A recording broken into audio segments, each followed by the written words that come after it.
Hi everyone, Hyuga here. Today I have a different kind of video for y'all. Since my main and true love is getting very popular over the last weeks, especially in casuals, I see a lot of Strix players that do some crucial mistakes. With this guide, I want to give you some advice, some useful tips how to get good with Strix. I will separate this guide into 3 different parts. Basic information about Strix, snipers in general, loadouts and items choices in the right situation, and lastly some tips and tricks on positioning and a little trick I came up with myself. Now keep in mind, some of these are actually my personal opinion and what works best for me.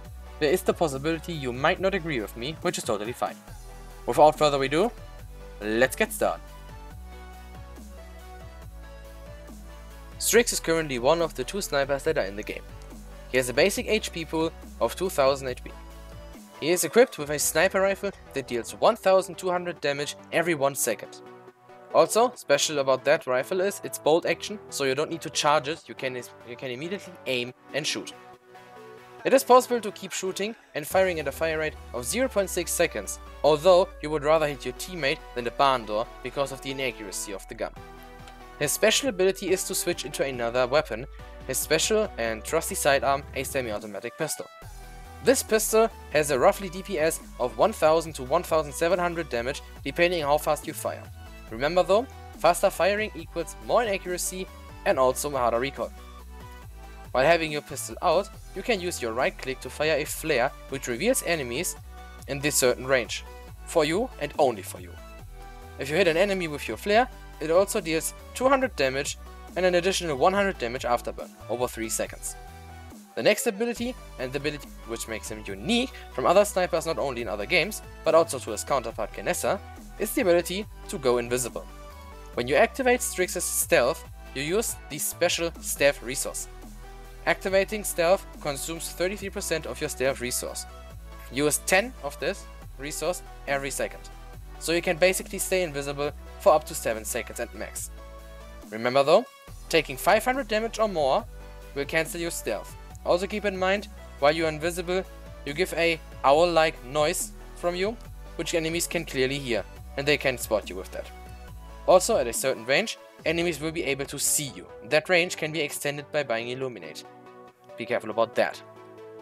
Finally, Strix's ultimate is Flashbang. This ultimate can be used to give yourself an advantage in a fight, to run away from sticky situations, and to give your team an advantage when pushing the point, or to make the enemy team split up so your team can pick them up. The flash effect has an area of effect, so it has a large radius where the enemies get affected by, but also a high fall-off. The flash also deals 150 damage at maximum, with also a high fall-off.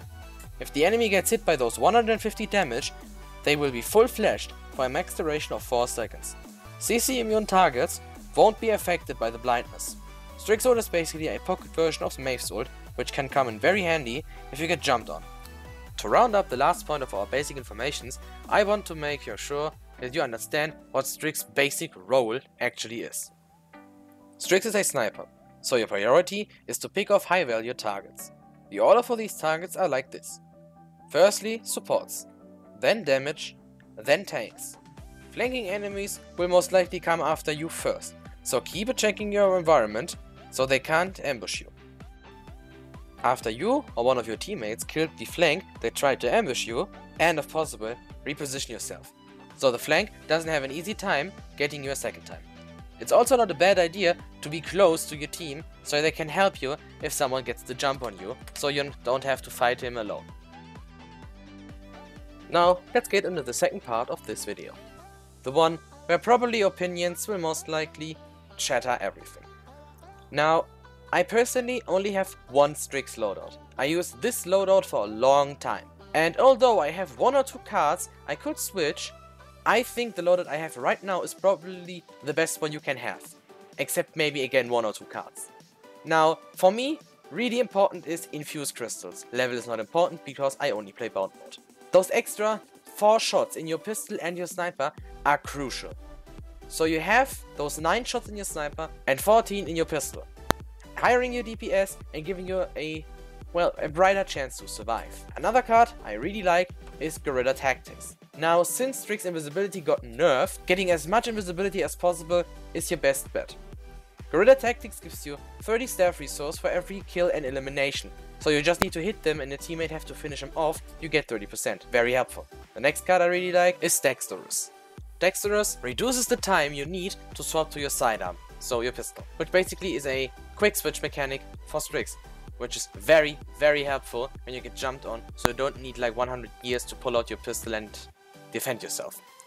Now, percentage again, it doesn't matter because I only play bound mode, so it is 40% for me. So 40% faster switching time, very, very helpful and very good in close quarter combat.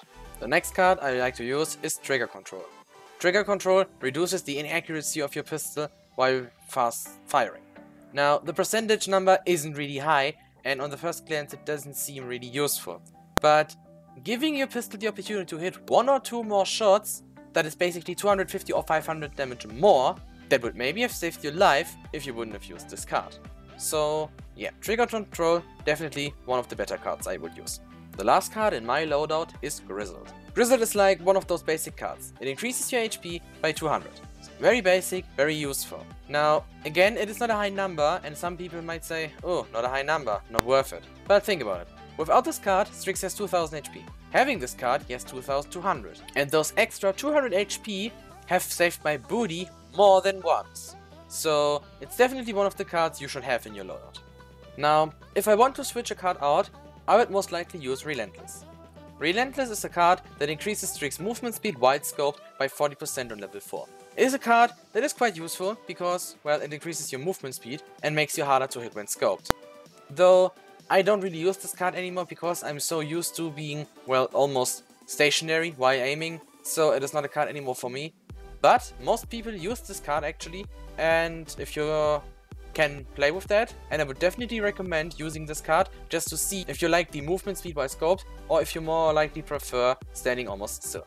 The last card I would maybe switch to is Flare XL. Flare XL increases the reveal range, what is basically a straight upgrade for your flare and can be very useful. Now, I mostly use the flare to do damage anyway, especially when using the legendary of choice, but it's definitely a card worth putting into your loadout. About the legendary cards, the only 2 very useful legendary cards right now are Crackshot and an Auto-Rest use. The bonus damage on either your hits with your pistol after hitting someone with your sniper rifle, or the extra damage for your flare are just so much better than the increased invisibility by Nocturnal or the bonus damage on Ambush. Those cards definitely need a buff, otherwise they won't be useful. And finally, let's get into the last topic and the last part of this video, items. Items you should pick depends on the enemy team comp, the map, and how you feel. Starting with the blues, my favorite items to take on blue are Haven or Blast Shield. Again, that is depending on the enemy team comp. Is it very direct damage heavy?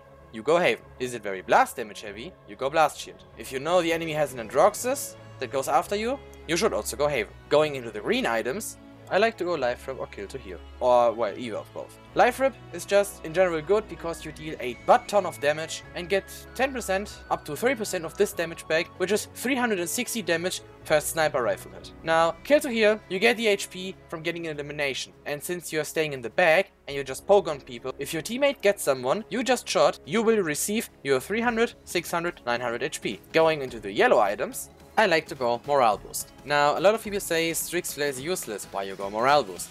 Well, it is simple. Having this flare up as often as possible gives me a huge advantage in a 1v1. When not using Morale Boost on maybe some wider maps, I go for Master Riding. Getting to the front as fast as possible to get these opening frags and these opening dismounts really helps your team and gives your team an advantage in a fight. Coming into the red items, the items of choice for you are Cauterize and Wrecker. Wrecker when the enemy team is very shield heavy. For example, having Makoa, Fernando, Torvald, Ruckus, especially characters like Torvald and Ruckus that have a personal shield. It is very useful when you go Wrecker, the rest of your team goes Cauterize. So you can eliminate that shield in one shot and your team can keep the enemies from healing up. Cauterize is only a choice for you when your team lacks Cauterize and for some reason they refuse to go Cauterize and rather go Deft Hands.